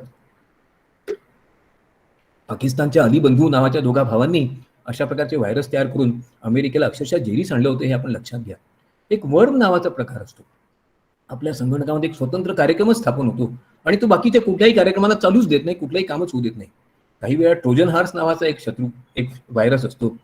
अशा प्रकारचा एक कार्यक्रम, अशा प्रकारचा एक संगणकाचा कार्यक्रम की ज्यामुळे आपल्या संगणकातली आपली कामं बरोबर होत नाही, उलट ती वेगवेगळ्या प्रकारे आणि चुकीच्या पद्धतीने आपल्याला संगणकावर कामच करता येत नाही. एखादा एक बॉम्ब असतो, आपण जसं पाहिलं असेल की जो भौतिक स्वरूपाचा बॉम्ब असतो तो फुटला की मोठा स्फोट होतो आणि सगळं नष्ट होतं. हा बॉम्ब मात्र आपल्या संगणकात येतो आणि सर्व आपल्या संगणकातली माहिती नष्टच करून टाकतो. अशा अनेक प्रकारच्या तंत्रांचा वापर केला जातो. मी तुम्हाला माहिती तंत्राचा वापर किती कल्पकतेने करता येतो याचं आणखीन एक उदाहरण देणार आहे, म्हणजे तुमच्या लक्षात येईल. 1951 साली इराणमध्ये एक राष्ट्रपती सत्तारूढ झाले. ते अत्यंत लोकप्रिय होते आणि त्यांच्या निर्णयांचा दुष्परिणाम अमेरिकेला आणि इंग्लंडला सातत्याने भोगावा लागू लागला. त्यांनी इराणमधल्या सगळ्या तेल कंपन्यांचं राष्ट्रीयकरण करून टाकलं. त्यामुळे अमेरिकेचं इराणमधलं असणारं वर्चस्व संपलंच, इंग्लंडचंही वर्चस्व संपलं. परंतु या दोन्ही देशांना ते मान्यच नव्हतं. मग त्यांनी 53 साली त्या देशातल्या समाजामधल्या सर्व युवकांना या राष्ट्रपतींनी घेतलेल्या निर्णयांचा तुमच्यावर वाईट परिणाम होणार आहे, किमती वाढणार आहेत, महागाई वाढणार आहे, बेरोजगारी वाढणार आहे, अशा प्रकारचा खूपच प्रचार केला. युवकांना भ्रमित करण्यात या प्रसार माध्यमांना, विशेषतः CIA आणि MI6 या इंग्लिश गुप्तहेर संघटनेला मोठंच यश आलं आणि त्या माध्यमातून इराणमध्ये एक कटच रचण्यात आला आणि जो अत्यंत लोकप्रिय राष्ट्रपती होता की जो समाज हिताकरता काम करत होता त्याला उलथवून टाकण्यात त्यांना यश आलं. एक लक्षात घ्या, अशा तंत्रांचा अमेरिकेने, विशेषतः CIAने आजपर्यंत माहीत असणाऱ्या 45 देशांमध्ये उपयोग केला आहे. काही ठिकाणी कशा प्रकारे अजून उपयोग केला असेल त्याची आपल्याशी निश्चित मोजदादच नाही आहे. आणखीन अनेक उदाहरणं देता येतील. परंतु एक लक्षात घ्या की ट्रोयचं युद्ध असेल किंवा जेरिकोचं युद्ध असेल, या सर्व ठिकाणी माहितीच्या आधारावरच शत्रूंना यश आलं आहे, शस्त्रांच्या आधारावर नाही. आणि माहिती हेच खरं शस्त्र आहे हे आपण समजून घेतलं पाहिजे. मग या माहितीचे 4 वेगवेगळे प्रकार असतात की ज्यांचा शस्त्र म्हणून वापर करता येतो. एकतर आपल्याला सगळ्यांनाच माहिती असणारी माहिती, की ज्याला आपण नोन्स असं म्हणतो, माहीत असणारं, ज्ञात असणारं माहितीचं स्वरूप. परंतु हे ज्ञात असणारं जे माहितीचं स्वरूप आहे त्याच्यामध्ये सुद्धा बरेच वेळा बदल घडवून आणता येतात. आणि तीच माहिती की जी सगळ्यांना माहिती आहे ती जो विकृत स्वरूपात सादर केली तर आपोआपच जनतेमध्ये संदेह, संभ्रम निर्माण होतो. काही वेळा काही माहिती आपल्याला माहीत नसते आणि ती माहीत होणं शक्य नसतं, परंतु ती माहीत होण्याची शक्यता निर्माण होऊ शकते. एखाद्या राष्ट्रीय गुपित असेल, एखाद्या समाजातल्या एखाद्या संस्थेबद्दलची काही गोपनीय माहिती असेल, परंतु त्या माहितीचा दुरुपयोग करून, ती माहिती उघडकीला आणून, त्या माहितीचा अनाकारण स्फोट करून लोकांमध्ये नाराजी निर्माण करता येते. काही वेळा काही माहिती कोणाला माहीत होऊ नये अशा प्रकारे शासन त्याचे रक्षण करण्याचा प्रयत्न करतं. विशेषतः मिलिटरीचे गुपितं असतील, शस्त्रांची गुपितं असतील, सैन्याची गुपितं असतील. मग अशा वेळेला शस्त्रांची, सैन्यांची अशी गुपितं उघडकीला आणायची आणि लोकांच्या मनात हा देश तुमच्या पैशाचा दुरुपयोग करत आहे अशा प्रकारची भावना निर्माण करायची, हाही प्रयोग केला जातो. आणि सगळ्यात महत्वाचं माहितीचं शस्त्र कोणतं आहे, तर जी कोणालाच माहिती नाही आणि माहीत होऊ शकत नाही अशी काही राष्ट्रीय गुपितं असतात, प्रत्येक देशाची असतात. परंतु त्या राष्ट्रीय गुपितांना नेमकं आणि चुकीच्या वेळेला उघड करणं आणि त्या माध्यमातून त्या देशाला, त्या शासनाला बदनाम करणं, त्या शासनावर लोकांचा असणारा विश्वास नष्ट करणं, याच्याकरताही त्याचा वापर केला जातो. मग रशियाचा एक तुम्हाला उदाहरण द्यायला पाहिजे. ऑगस्ट 11 मध्ये रशियन सरकारने फेसबुकवर एक मोठा आरोप केला आणि फेसबुकवर काही काळाकरता तात्पुरती बंदीही घातली. कशा करता, तर फेसबुकने रशियन शासनाबद्दल चुकीची, खोटी आणि आक्षेपार्ह माहिती सातत्याने प्रकाशित केली. त्यामुळे रशियन राज्याच्या सार्वभौमत्वाला आणि सुरक्षेला धोका निर्माण झाला आहे असा आरोप रशियन सरकारने केला आणि काही काळाकरता फेसबुकचं कार्य त्या देशात स्थगित करण्यात आलं. आपल्याला हा अनुभव येत नाही आहे का? सध्या येत असावा असा माझा अंदाज आहे. मग ही जी माहिती आहे ती सर्व देशाला आपोआपच व्यापून राहते. प्रसार माध्यम असतील, टेलिव्हिजन असेल, सोशल मीडिया असेल, वर्तमानपत्र असेल, यांच्यापासून कोणीच वाचू शकत नाही. आपण एक वेळ टेलिव्हिजन पाहणं बंद करू, वर्तमानपत्र वाचणं बंद करू, पण तुमच्या मोबाईलमधून, व्हॉट्सअपमधून येणारी माहिती तर तुम्ही थांबवणार नाहीतच ना. तुम्ही ज्या प्रकारच्या सोशल मीडियाचा वापर कराल, फेसबुक असेल, ऑर्कुट असेल, ट्विटर्स असेल, त्याचा वापर कराल, ती तर आपण पूर्णपणे बंद करणार नाही. कारण अशा प्रकारे सर्वच प्रसार माध्यमं आपण बंद केली तर आपण समाजापासून अलिप्तच होऊन जाऊ. समाजापासून अशा प्रकारे वेगळं पडणं आपल्यापैकी कोणालाही शक्य नाही, परवडण्यासारखं नाही. मग अशा वेळेला या माहितीच्या संपूर्ण क्षेत्रावर, या माहितीच्या संपूर्ण परिघावर ज्याचं नियंत्रण असेल तोच त्या देशावर राज्य करणार आहे. कारण माहितीतूनच मतनिर्मिती होते, माहितीतून मनपरिवर्तन होतं, माहितीतून हवा तसा एक प्रकारचा मतांचा, मनाचा स्वरूप निर्माण करता येतं, हवी ती कृती करून घेण्याकरता लोकांना प्रवृत्त करता येतं. मग तुम्हाला चीनच्या एका नवीन उपक्रमाची माहिती दिली पाहिजे ज्याच्यामुळे तुमच्या लक्षात येईल की या संपूर्ण जगावर आज चीनचं राज्य कशा प्रकारे आलेलं आहे. आपण असं समजतो की आज चीनने आपल्यावर आक्रमण केलं नाही, अमेरिकेवर आक्रमण केलं नाही, युरोपवर आक्रमण केलं नाही. मित्रहो, हा आपला समज आहे, ही वस्तुस्थिती नाही. जगातल्या 380हून अधिक वर्तमानपत्रांच्या साखळ्या चीनी सरकारने त्यांच्या प्रसार माध्यमाच्या माध्यमातून विकतच घेतलेल्या आहेत. मग या वर्तमानपत्रामधून काय छापून यावं, या टेलिव्हिजनवरून काय दाखवलं जावं, या वृत्तवाहिन्यांच्या माध्यमातून काय दाखवलं जावं, हे सर्व ठरविण्याचा अप्रत्यक्ष अधिकार चीन सरकारलाच मिळालेला आहे. जी जी माहिती एखाद्या देशाच्या हिताची असेल, विकासाची असेल, ती प्रसार माध्यमांच्या माध्यमातून, सामाजिक माध्यमांच्या माध्यमातून, गुगलच्या माध्यमातून येऊच द्यायची नाही. उलट जी माहिती त्या देशाच्या बदनामीला, निंदेला कारणीभूत ठरेल अशीच माहिती छापायची, असा एक प्रकारचा दडपण, दबाव या माध्यमातून केला जातो आणि त्यामुळे त्याचा दुष्परिणाम आपल्या सर्वांवरच होतो. मग पहिल्या महायुद्धामध्ये माहितीचं हे महत्व प्रथमच लक्षात आलं की जनमत निर्माण करण्याकरता माहिती तंत्राचा खूपच कल्पकतेने वापर करता येतो. युद्ध संपलं, वर्सायचा करार झाला. हा करार जर्मन जनतेवर अत्याचार करणारा, अन्याय करणारा आहे अशा प्रकारची भावना जर्मन जनतेत निर्माण झाली.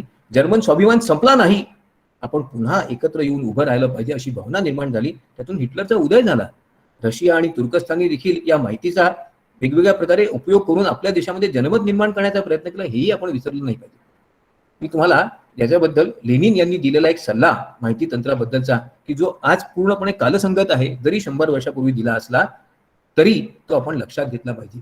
श्री लेनिन काय म्हणतात, we can and must in language that shows among the masses hatred and scorn towards those who disagree with us. जे कोणी आपल्याबरोबर सहमत नाही त्यांच्याबद्दल जनमतामध्ये सतत नाराजी, निराशा आणि संताप निर्माण झाला पाहिजे. त्याच्याकरता आपण वर्तमानपत्र, रेडिओ या सर्व प्रसार माध्यमांवर आपलं नियंत्रण प्रस्थापित केलं पाहिजे. समाजामध्ये मत निर्माण करणारे जे कोणी विद्वान, विचारवंत, प्राध्यापक, संपादक असतील त्यांना आपलं अंकित केलं पाहिजे. आणि जे कोणी आपलं ऐकणार नाही त्यांच्यावर आपण एक प्रकारचा अप्रत्यक्ष सेन्सॉरच आणला पाहिजे. आपल्या विचारांशिवाय, आपल्या मतांशिवाय इतर कोणतंही मत कोणी कधी छापणारच नाही, अशी आपण काळजी घेतली पाहिजे. लक्षात घ्या, ती भयंकर आहे, परंतु ही वस्तुस्थिती रशियात तेव्हा होती. लेनिन यांनी हे कृत्य केवळ सांगितलं नाही तर करून दाखवलं, आणि त्यांच्या नंतरच्या त्यांच्या सगळ्याच अनुयायांनी याच धोरणाची सातत्याने ओढली आहे, हेही आपण लक्षात घेतलं पाहिजे. बरेच वेळा आपण अनेक गोष्टींवर विश्वास ठेवतो.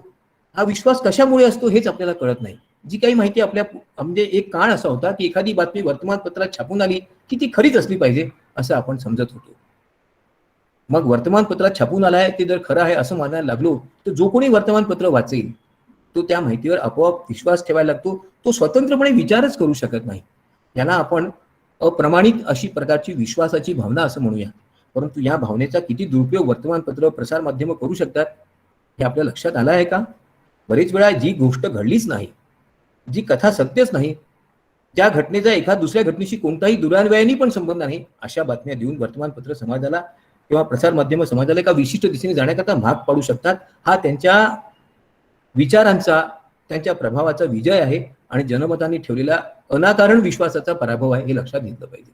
आपण याचं सगळ्यात उत्तम उदाहरण म्हणून ज्याला आपण फेक न्यूज म्हणतो त्याचं घेऊया. बऱ्याचशा बातम्या टेलिव्हिजनवरून, प्रसार माध्यमातून, सोशल मीडियातून आपल्याला सातत्याने दिल्या जातात. इथे असं घडलं असेल, तिथे तसं घडलं असेल असं आपल्याला खूपच प्रभावीपणे सांगण्यात येतं. त्याची चित्रही देण्यात येतं. आपल्याला माहीत नसतं हे खरं आहे का खोटं आहे, परंतु आपण त्याच्यावर अविश्वासही दाखवू शकत नाही. आणि मग अशा प्रकारच्या विश्वासार्ह वाटणाऱ्या पण खोट्या गोष्टींच्या माध्यमातून जनमत निर्माण करता येतं. फेक न्यूज हे अत्यंत प्रभावी शस्त्र आहे. विशेषतः मानवी मन समाजामध्ये संघटित असताना, समाज जेव्हा संघटित असतो, सामूहिकरित्या मानवी मन अत्यंत कमकुवत असतं. ते चटकन विश्वास ठेवतो. त्याला विलक्षण प्रकारे एक प्रकारची गती प्राप्त होते. एखाद्या ठिकाणी दंगल झाली आहे, दगडफेक झाली, अशी बातमी ऐकल्याबरोबर अनेक लोक हात सरसावून पुढे येतात आणि मारामारी करायला लागतात.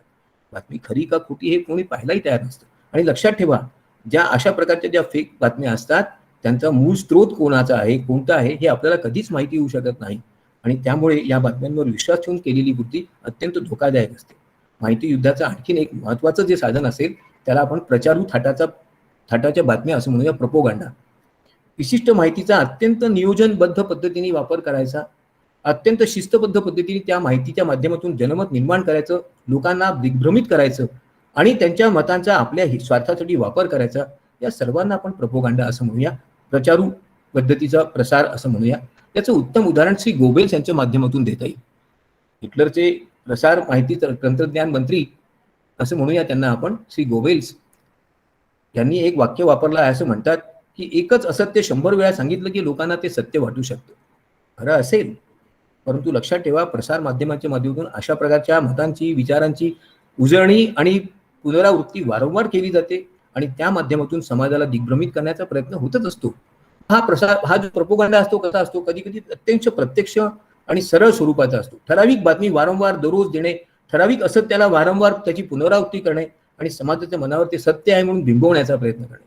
कधी कधी हा अदृश्य स्वरूपाचा असतो, अप्रत्यक्ष स्वरूपाचा असतो. एखादी बातमी तोडून वेगवेगळ्या पद्धतीने सांगणे, एखाद्या बातमीबद्दल लोकांच्या मनात संदेह निर्माण होईल अशा प्रकारचं प्रश्नचिन्ह टाकून ती बातमी छापणे, हाही प्रयोग केला जातो.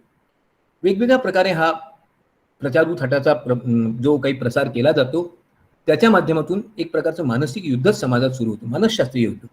एखादी गोष्ट खरी आहे असं मानणारा वर्ग की खोटी आहे असं मानणारा वर्ग, आणि त्या दोघांमध्ये निर्माण झालेल्या या संघर्षातून तिसऱ्याच लोकांना त्याचा फायदा होत असतो. याचं तुम्हाला मी एक उदाहरण देऊ सांगतो. आपण सगळ्यांनी नॉस्ट्रडॅमस हे नाव ऐकलं असेल. एक भविष्यवेत्ता की जो 500 वर्षापूर्वी त्यांनी जगाचं भविष्य काय राहील हे सांगितलंय. ते खरं खोटं अजूनही कोणाला माहित नाही. पण दुसऱ्या महायुद्धाच्या प्रारंभी जर्मनीने लक्षावधी अशा प्रकारच्या पत्रकांची छपाई केली आणि संपूर्ण युरोपात वाटली की नॉस्ट्रडॅमस यांनी सांगितलं हिटलरच विजयी होणार. लोकांचं जनमत त्याच्यामुळे बिथरलं. लोकांच्या मनातला आत्मविश्वास कमी व्हायला लागला. आपण हे युद्ध जिंकणार नाही आहोत असं वाटल्यामुळे जो युद्धाकरता लागणारा प्रतिकार आहे तो करण्यास काही काळ लोक तयारच झाले नाहीत. अर्थात नंतर त्याच्यावर उपाय देखील शोधण्यात आले. पण लक्षात घ्या की अशा प्रकारचा प्रसार करून, अशा प्रकारच्या माहितीचा वापर करून बरेच वेळा चुकीची, अर्धवट, असत्य आणि पूर्णतः धादांत खोटी असणारी माहिती सातत्याने देत राहिलो की लोकांच्या मानसिकतेवर, त्यांच्या भावनांवर राज्य करणं आपल्याला सहज शक्य होतं. शत्रू जर कमकुवत मनाचा असेल तर तो सहजपणे शरण सुद्धा येऊ शकतो. मग याच्याकरता, या प्रपोगंडाकरता वेगवेगळ्या माध्यमांचा वापर, टेलिव्हिजन, काही चॅनेल्सवरून आपण पाहत असतो की ठराविक पद्धतीच्या बातम्या दररोजच दिल्या जातात. विशिष्ट प्रकारचे वादविवाद दररोज घडवून आणले जातात. काही वेळा विशिष्ट प्रकारच्या बातम्या ठराविक पद्धतीने, ठराविक वेळाने, ठराविक शब्दातच देण्याचा आग्रह केला जातो. सिनेमाच्या माध्यमातून, पत्रकांच्या माध्यमातून, पोस्टर्सच्या माध्यमातून, वर्तमानपत्राच्या माध्यमातून, मासिकांच्या माध्यमातून अशा अनेक खोट्या दंतकथा, असत्य गोष्टी आणि त्यावर आधारित विविध प्रकारच्या माहितीचा सातत्याने वापर केला जातो आणि त्या माध्यमातून ठराविक मत लोकांना पटावं, मान्य व्हावं याच्याकरता प्रयत्न केला जातो. आजकालच्या इंटरनेटच्या जगात हा प्रोपोगंडा जो आहे हा ब्लॉग्सच्या माध्यमातून, वेबसाईट्सच्या माध्यमातून, सोशल नेटवर्कच्या माध्यमातून, सोशल प्लॅटफॉर्मच्या माध्यमातून आणि डार्कनेटच्या माध्यमातून केला जातो. याचा इतका भयानक आणि इतका विषारी प्रभाव जनमतावर होतो. याचं तुम्हाला एक उदाहरण मला सांगायचं आहे. आपण जॉर्ज ऑरवेल या थोर लेखकाचं नाव कदाचित ऐकलं असेल. त्यांनी एक कादंबरी लिहिली आहे 1984, 1984 नावाची. त्याच्यामध्ये एक पात्र आहे बिग ब्रदर नावाचं. तो अजेय आहे, त्याचा कोणीच पराभव करू शकत नाही.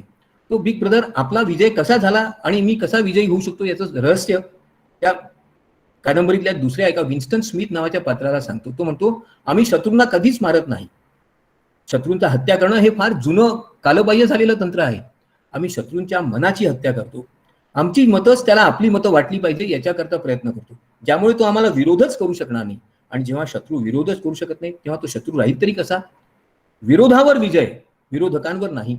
या प्रकारचं एक तंत्रज्ञान बिग ब्रदरने निर्माण केलेलं आहे आणि आज अनेक बिग ब्रदर याच तंत्रांचा वापर करीत आहेत. एक प्रभाव विशिष्ट प्रकारच्या बातम्यांचा माहितीचा होतो, त्याला बँड वॅगन इफेक्ट असं म्हणतात. काही गोष्टी सातत्याने सांगितल्या जातात. सुरुवातीला ठराविक लोक त्या गोष्टींना सत्य मानतात. मग इतर अनेक लोक त्या गोष्टीला खरं मानत आहे, म्हणजे ती खरी असावी असं समजून तेही त्याचं समर्थन करायला लागतात. ही बातमी कोणी दिली आहे, ही खरी आहे का नाही याची कोणीच शहानिशा करीत नाहीत.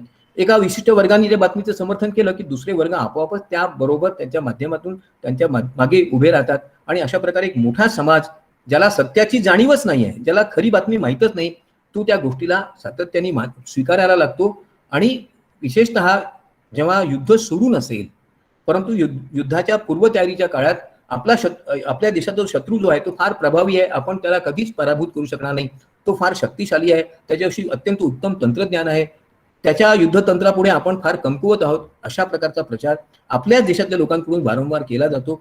त्यामुळे शत्रूशी लढण्याचं जी एक मानसिकता, जे मनोबल हवं ते समाजामध्ये आणि सैन्यामध्ये राहत नाही आणि त्यामुळे समाजाचं मानसिक खच्चीकरण होतं. याचं तुम्हाला एक उदाहरण मला द्यायचं आहे. श्री ट्रम्प यांचा अमेरिकेत पराभव कसा झाला याबद्दलचे काही बातम्या इतक्यात प्रकाशित झाल्या आहेत. तुमच्या लक्षात येईल की एका विशिष्ट प्रकारच्या प्रसार माध्यमांनी ट्रम्प मागच्या निवडणुकीत निवडून आल्याच्या पहिल्या दिवसापासून सातत्याने त्यांच्या विरुद्ध प्रचार सुरू केला. त्यांची जणू काही शिकार करायचंच ठरवलं होतं. त्यांची प्रतिमा हे अँटी ख्रिस्त विरोधी आहेत, धर्मविरोधी आहेत, मानवाधिकार विरोधी आहेत, ते दुष्ट आहेत, ते अतिरेकी आहेत, ते हुकुमशाह आहेत असं वारंवार सांगण्यात आलं. त्यांच्या प्रत्येक चुकांचा शोध घेण्यात आला आणि अशा प्रकारे समाजातल्या सर्व क्षेत्रामध्ये त्यांचे विरोधक निर्माण करण्यात आले. काही विशिष्ट प्रकारचे संदेश आणि माहिती दररोज नियमितपणे देऊन लोकांचं जनमत पूर्णपणे दूषित करण्यात आलं आणि त्याच्यातून त्यांचा पराभव झाला असं मानलं जातं. फिअर अपील, लोकांच्या मनात भय निर्माण करायचं की हे झालं तर आपला पराभव होणार, हे झालं तर आपला विनाश होणार, हे होणारच आणि त्याच्यामुळे आपला नाश होणार, अशा प्रकारच्या वेगवेगळ्या प्रकारच्या बातम्या सातत्याने दिल्या जातात. काही वेळा हा देश संपणारच आहे, या समाजात कर्तबगारी नाही, या समाजात कर्तृत्व नाही, या समाजात बुद्धिमान लोक नाहीत, विवेक नाही, विज्ञान नाही, तर्क नाही, अशा वेगवेगळ्या प्रकारच्या लेखांचा एक महापूरच येतो आणि त्या महापुराच्या माध्यमातून समाजामधला विश्वासच नष्ट होऊन जातो. एका विशिष्ट हेतूने या माहिती देऊन एका प्रकारची नकारात्मक भावना, नकारात्मक भूमिका निर्माण केली जाते आणि लोकांचं वर्तन ठराविक दिशेने व्हावं याच्याकरता प्रयत्न केले जातात.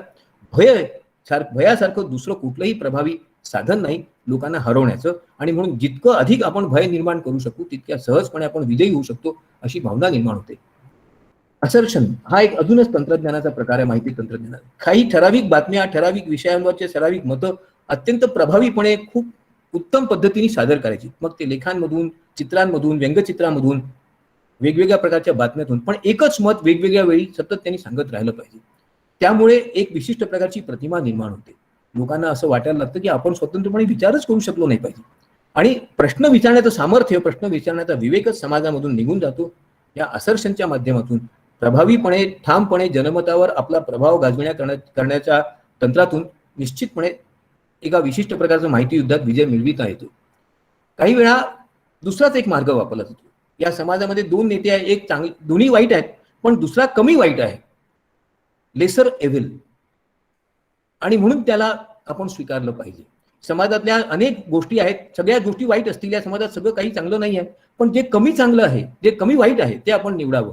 आणि अशा प्रकारे जो व्यक्ती साधारणपणे एखाद्या समाजामध्ये निवडणुकांमध्ये निवडून येणार नाही, त्याला जनमताचा सहकार्य किंवा समर्थन नसेल, अशा व्यक्तीला ते समर्थन मिळवून देण्याकरता प्रसार माध्यमांचा वापर केला जातो.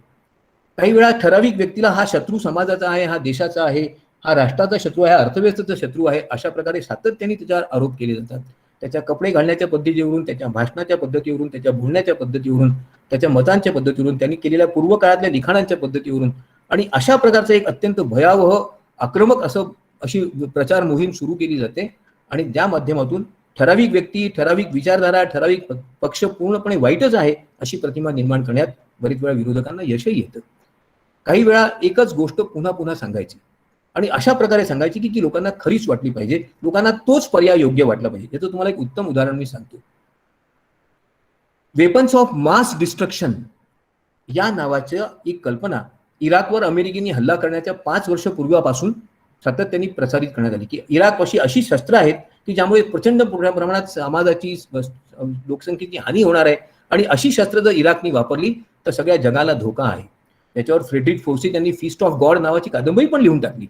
BBC वरून, व्हॉइस ऑफ अमेरिकावरून, वॉशिंग्टन पोस्टवरून, न्यूयॉर्क टाइम्सवरून सातत्याने इराकच्या विरुद्ध अशा प्रकारच्या बातम्या की इराकपाशी असा शस्त्रगोळा आहे, असे शस्त्रसाठे आहेत, मग त्याच्याकरता इराकवर आक्रमण करून इराक नष्टच झाला पाहिजे, हे अमेरिकेचं जगाप्रती असणारं कर्तव्य आहे, अशी एक प्रचार मोहीम सातत्याने राबवली.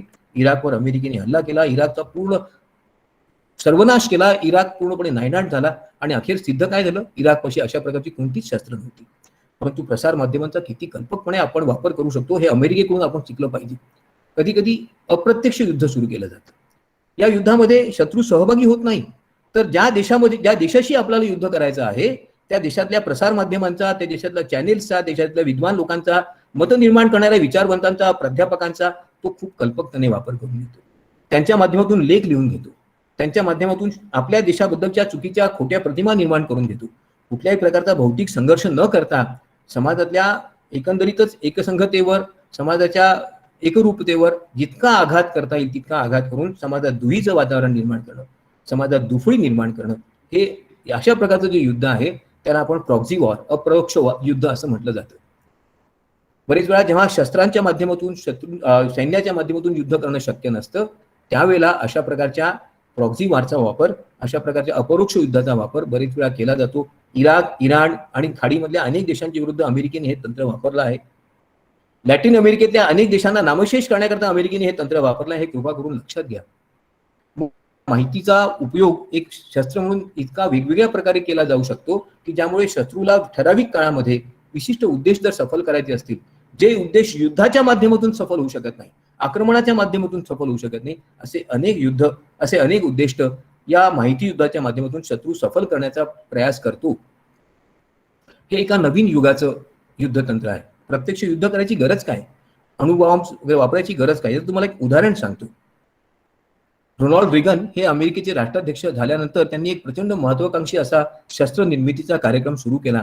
त्याचं नाव ठेवण्यात आलं स्टार वॉर्स. त्याच्याकरता काही $1 बिलियन खर्च करायचा प्रकल्पही होता. परंतु त्यांचे एक सल्लागार त्यांना म्हणाले, साहेब एवढा पैसा खर्च करायची गरज आहे असं मला वाटत नाही. आपण हे रशियाला, सोव्हिएत रशियाला नामोहरम तर सहजच करू शकतो. श्री रेगन हसले आणि म्हणाले, अहो असं काही, अशी कोणती कल्पना तुमच्यापाशी आहे. त्या माणसाने आपली कल्पना सांगितली की पोलंडमध्ये आपण रोमच्या पोपला जाण्याची संधी मिळवून द्या आणि पूर्व युरोपामध्ये, पश्चिम युरोपातल्या टेलिव्हिजन चॅनेल्सला मोकळं करून द्या. मित्र हो, या दोनच तंत्रांच्या माध्यमातून सोव्हिएत रशिया आणि पूर्व युरोपमधला संपूर्ण कम्युनिझम नष्ट झाला. तिथल्या लोकांमध्ये असंतोष की आपली शासन व्यवस्था इतकी वाईट का, आपल्यापाशी साधनं का नाही, आपण एवढे गरीब का, आपल्याकडे रोजगार का नाही, आणि हे सगळी सुखसमृद्धी पश्चिम युरोपात का आहे, अशा प्रकारचा असंतोष निर्माण झाला. व्यवस्थाच नष्ट झाली आणि कम्युनिझमचा दारुण पराभव अमेरिकेने एक पैसा खर्च न करता केला. सामाजिक प्रसार माध्यम हा एक नवीनच शस्त्र आहे. व्हॉट्सअप असेल, ऑर्कुट असेल, ब्लॉग्स असतील, ट्विटर असेल, फेसबुक असेल, यांचा जितका कल्पकतेने समाजाच्या हिताकरता वापर करता येतो, सकारात्मक बातम्या देण्याकरता, परस्पर संबंध निर्माण करण्याकरता वापर करता येतो, त्याचबरोबर समाजामध्ये विकृती, विनाश यांचं एक भीषण दारुण चित्र निर्माण करण्यात देखील त्याचा उपयोग करता येतो. खोट्या बातम्या देणं, चुकीच्या बातम्या घेणं, खऱ्या बातम्यांना प्रसारितच न करणं, ठराविक हेतूने प्रेरित झालेल्या बातम्याच प्रसारित करणं, याच्याकरता या माध्यमांचा किती कल्पकतेने वापर होत असतो हे आपण भारतातल्या अनेक आंदोलनामध्ये पाहिलं असेल. मग याच्याकरता वेगवेगळ्या प्रकारच्या प्लॅटफॉर्मचा वापर केला जातो. विशेषतः अतिरेक्यांकडून तर या सामाजिक प्रसार माध्यमांचा खूपच चांगल्या प्रकारे वापर केला जातो. याच्याबद्दल पेट्रिक कॅनेडी या एका युद्ध तंत्रज्ञानी असं म्हटलं आहे, terrorism is a psychological warfare. Terrorist try to manipulate us and change our behaviour by creating fear, uncertainty and division in the society. मी तुम्हाला याचं आणखीन एक उदाहरण देणार आहे, म्हणजे तुमच्या कदाचित लक्षात येईल. आयसिस नावाच्या एका अतिरेकी संघटनेने एकदा काही अमेरिकन पत्रकारांना पकडलं, पण त्यांची हत्या करताना ते संपूर्ण चित्रण केलं आणि ते वेगवेगळ्या प्रसार माध्यमातून आणि टेलिव्हिजन माध्यमातून दाखवण्याचा प्रयत्न केला. लोकांची अशी प्रथमतः कल्पना अशी होती प्रथमदर्शनी की यामुळे आयसिस बद्दल संताप निर्माण होईल. तसं झालं नाही. उलट आयसिस अशा प्रकारची अनेक साहसी कृत्य करू शकतो असं वाटणारा, असं मानणारा एक मोठा युवकांचा वर्ग निर्माण झाला आणि तो आयसिसला सहभागी झाला. आपण एकच बातमी कशा कशा प्रकारे दाखवतो आणि कशा प्रकारे त्याचा उपयोग दहशतवादाकरता करू शकतो हे काश्मीरमधल्या अनेक उदाहरणांवरून आपल्याला कदाचित माहिती असेल. बुरहान वाणी हे नाव आपण विसरला नसालच. मग रशियन सैन्याने याचा वापर कसा केला हेही आपण एकदा समजून घेऊया. सिरियाशी युद्ध चालू असताना सिरियामधल्या काही समाजसेवी संघटना तिथल्या युद्ध कैद्यांना, आजारी पडलेल्या लोकांना, जखमी झालेल्या लोकांना मदत करण्याकरता पुढे आल्या. त्या लोकांना मदत मिळू नये म्हणून रशियाने त्या संघटनांवर आक्रमण केला की या अतिरेकी संघटना आहेत, अल कैदाशी संबंधित संघटना आहेत आणि म्हणून त्यांच्यावर बंदी घातली पाहिजे. रशिया या प्रचार मोहिमेत यशस्वी झाला आणि रशियाला ह्या कार्यात यशही आलं. खोट्या बातम्या, ज्याला आपण फेक न्यूज म्हणतो, ह्या तर एखाद्या देशाला संपूर्णपणे नष्ट करण्याकरता अत्यंत उपयुक्त असतात. बरेच वेळा अनेक प्रकारच्या अतिरेकी हल्ल्यांच्या बद्दल खोट्या बातम्या देऊन, अनेक प्रकारे न घडलेल्या अतिरेकी हल्ल्यांबद्दल माहिती देऊन, अनेक प्रकारे एखाद्या देशाच्या संस्था, कंपन्या, कारखाने यांच्याबद्दल खोट्या बातम्या देऊन एक विशिष्ट प्रकारचं जनमत निर्माण केलं जातं. ठराविक कंपनीच्या माध्यमातून प्रदूषण निर्माण होणार आहे, एक विशिष्ट प्रकारचं नवीन तंत्रज्ञान आणलं तर पर्यावरण प्रदूषित होणार आहे, 5Gच्या बाबतीत आपण हे पाहिलंच असेल. अशा प्रकारच्या अनेक खोट्या बातम्या दिल्या जातात आणि त्या माध्यमातून त्या देशामध्ये असंतोष निर्माण केला जातो. खोट्या बातम्यांवर कोणतंही नियंत्रण नाही आहे. सामाजिक प्रसार माध्यमे जी आहेत ती नियंत्रणाच्या पलीकडे आहेत. मग ते ऑर्कुट असेल, फेसबुक असेल, ट्विटर असेल, त्यांच्यावर एका देशाचा कायदा चालत नाही आणि त्यामुळे त्यांनी जर चुकीच्या बातमी दिली तर त्या अशा प्रकारच्या प्रसार माध्यमांचा एक भूमिका असते, ही बातमी आमच्याकडे आलेली आहे, ज्यांनी दिली त्याच्याविरुद्ध तुम्ही कारवाई करा. आम्हाला याचा स्रोत माहीत नाही आणि आम्ही याच्याबद्दल जबाबदार देखील नाही. म्हणजे एक प्रकारे प्रसार माध्यमांचा, सामाजिक प्रसार माध्यमांचा वापर करून ठराविक विचारधारांचा, मतांचा पुरस्कार करायचा आणि त्याच वेळेला त्याची कोणतीही जबाबदारी स्वीकारायची नाही, अशा प्रकारचा एक प्रयास या प्रसार माध्यमातून द्वारे केला जातो. खोट्या बातम्या द्यायच्यात, त्याच्यामुळे समाजात असंतोष, संताप, अस्वस्थता निर्माण करायची, चुकीच्या कृत्यांना प्रोत्साहन द्यायचं आणि त्यांची जबाबदारी मात्र स्वीकारायची नाही, अशा प्रकारची भूमिका घेतली जाते. याला आणखीन एक नाव आहे, त्याला म्हणतात डिसइन्फॉर्मेशन टूलकिट. चुकीची माहिती देऊन लोकांना एखाद्या विशिष्ट कृतीकरता प्रवृत्त करायचं. केनियामध्ये याचा वापर करून अनेक आंदोलकांना हत्या करण्याकरता, हिंसा करण्याकरता प्रवृत्त करण्यात आलं. काही आंदोलन शांततापूर्ण चालू असताना त्या आंदोलनामधल्या काही लोकांनी अचानक काचेच्या बाटल्या, गॅसचे बल्ब यांचा वापर करून पोलिसांवर हल्ला केला. पोलिसांनी प्रतिक्रिया म्हणून त्या आंदोलकांना मारलं आणि मग पोलिसांनी आंदोलकांना मारलं ही बातमी पुढे आली आणि त्यामुळे तिथल्या अनेक शासनाच्या अधिकाऱ्यांना राजीनामा देखील द्यावा लागला. फेसबुकची क्षमता आणि शक्ती किती आहे याचा तुम्हाला मार्क झुकेरबर्ग यांनी दिलेलाच एक दाखला देणं आवश्यक आहे. मार्क झुकेरबर्ग यांना स्नॅपचॅट नावाच्या एका कंपनीवर आपला वर्चस्व प्रस्थापित करायचं होतं, परंतु स्नॅपचॅटने त्याला विरोध केला. मग मार्क झुकेरबर्ग यांनी एक प्रचंड मोठं मोहीमच सुरू केली आणि अल्पावधीतच स्नॅपचॅटपेक्षा कितीतरी जास्त आपले सदस्य करून स्नॅपचॅटला केवळ मागेच टाकलं नाही, तर स्नॅपचॅटची लोकप्रियता कमी करण्यात त्यांना यश आलं. प्रसार माध्यमांचा कसा वापर करता येईल शत्रूंना, स्पर्धकांना नष्ट करण्याकरता, त्यांच्यावर विजय मिळवण्याकरता, त्यांच्यावर कुरघोडी करण्याकरता, याचा आपण विचारच करू शकत नाही. मग हे जे माहितीचं युद्धतंत्र आहे, हे वेगवेगळ्या प्रकारे प्रभाव आणि आघात करीत असतं. या माहिती तंत्राचा आघात कधी कधी दिसत नाही. असं म्हणतात की काठी लागते पण आवाज होत नाही. ही गोष्ट खरी आहे. देशाची प्रतिमा, ख्याती, कीर्ती नष्ट करण्याकरता, चुकीच्या बातम्या देऊन लोकांना मार्गभ्रमित करण्याकरता, देशाचं आर्थिक आणि सामाजिक जे काही धोरण असेल ते विस्कळीत करण्याकरता, आर्थिक आणि सामाजिक विकासाकरता काम करणाऱ्या संस्था संपवून टाकण्याकरता अनेक प्रकारे माहिती तंत्राचा वापर केला जातो. महाभारतात त्याचं एक उत्तम उदाहरण आहे. त्याला शल्यनीती असं म्हणतात. कर्णाचा सारथी म्हणून शल्य झाला, परंतु सातत्याने तो कर्णाचा अपमानच करीत गेला. याचा परिणाम कर्णाच्या मनोबलावर झाला. तू जिंकू शकणार नाही, अर्जुन महापराक्रमी आहे, तू हरणारच आहे, असं वारंवार शल्य त्याला सांगत होता. त्याच्या वर्णावरून, त्याच्या पराक्रमावरून, त्याच्या कौशल्यावरून त्याच्यावर टीका करीत होता. आपण हा अनुभव आपल्या देशात दररोजच घेत आहोत. याचं आणखीन एक उदाहरण तुम्हाला मी सांगतो. जॉर्ज फ्लॉइडच्या उदाहरणाबाबत. अमेरिकेत जॉर्ज फ्लॉइड नावाच्या एका कृष्णवर्णीयाला पोलिसांनी मारलं. ज्या पोलिसांनी मारलं त्याचं नाव होतं डेरेक चुव्हिन. परंतु नंतर डेरेक चुव्हिनच्या या कृत्याचा सर्व अमेरिकेत निषेध जेव्हा सुरू झाला, त्यावेळेला श्री ट्रम्प हे डेरेक चुव्हिनचे समर्थक आहेत आणि मेक अमेरिका ग्रेट या कॅम्पेन सोबत डेरेक चुव्हिन आणि ट्रम्पचे फोटो लावण्यात आले. परिणामतः सर्व कृष्णवर्णीयांमध्ये ट्रम्प बद्दल प्रचंड नाराजी निर्माण झाली. ट्रम्प इलेक्शन हरले. मग अशा वेगवेगळ्या प्रकारच्या माहिती कार्याच्या माध्यमातून समाजावर विपरीत परिणाम कसा होईल, समाजातल्या वेगवेगळ्या लोकांच्या मध्ये आपसी विद्वेष, दंगल कशी निर्माण करता येईल, ज्याच्याकरता ही वर्तमानपत्र आणि प्रसार माध्यम खूपच कल्पकतेने कार्य करतात. कोविडच्या संदर्भात हा अनुभव आपल्याला अनेकांना कदाचित आला असेल. याबद्दल इंग्लिश न्यूज वर्तमानपत्रांनी दिलेली बातमी महत्वाची आहे. It is like a being in a war with an invisible enemy. आपण एका अदृश्य अशा शत्रूबद्दल युद्ध करत आहोत असं आम्हाला वाटत आहे. असं कोविडचा प्रसार इंग्लंडमध्ये झाल्यानंतर तिथल्या वर्तमानपत्रांनी एक मत नोंदवलं आणि त्यांनी सांगण्याचा प्रयत्न केला की ज्यांनी आमच्यावर हा व्हायरस सोडलेला आहे, ज्यांनी ज्या पद्धतीने हा व्हायरस आला आहे, हा फक्त इंग्लंडला नष्ट करण्याकरता आला आहे. हे आपण समाजाने लक्षात घेतलं पाहिजे, जनतेने लक्षात घेतलं पाहिजे. राजकीय मतांमध्ये परिवर्तन घडवून आणण्याकरता, इलेक्शनमध्ये विजय मिळविण्याकरता, निवडणुकांमध्ये शत्रूंची प्रतिमा हनन करण्याकरता, शत्रूंच्या मतांवर, त्यांच्या विचारधारेवर आक्रमण आणि आघात करण्याकरता वेगवेगळ्या प्रकारच्या अशा प्रचार मोहिमा अनेक वेळा राबविल्या जातात. त्यात सत्यांशाचा मुळीच सहभाग नसतो. हे आपण लक्षात घेतलं पाहिजे. वेगवेगळ्या प्रकारच्या विद्वेषमूलक अशा भाषणांचा वापर करायचा. आपण कदाचित ऐकलं असेल टेलिव्हिजनवरून, छोट्या मोठ्या प्रसारमाध्यमातून अशा प्रकारची अनेक भाषणं वेगवेगळ्या लोकांची दिली जातात. त्याचे उतारे दिले जातात, त्याच्या माहितीच्या व्हिडिओ क्लिप्स दिल्या जातात. याचा हेतू काय असतो की जेणेकरून समाजामध्ये ताणतणाव निर्माण झाला पाहिजे. एका धर्मगुरूंनी परदेशात राहून भारतामध्ये असंतोष निर्माण करणारी अनेक भाषणं युट्यूबवरून देण्याचा प्रयत्न केला, हे आपल्याला कदाचित ऐकून माहिती असेल. मग अशा वेळेला विशिष्ट व्यक्ती, विशिष्ट समाज, विशिष्ट समूहांवर लक्ष ठेवून त्यांना आपल्याकडे आकर्षित करायचं. तुमच्यावर अन्याय होत आहे, तुम्हाला या समाजात, या देशात मान्यता नाही, सन्मान नाही आणि म्हणून तुम्ही या देशाविरुद्ध उभं झालं पाहिजे, अशा प्रकारे त्यांना आवाहन करायचं आणि अशा प्रकारे प्रेरित झालेला समाज मग त्या देशाविरुद्ध उभा करायचा.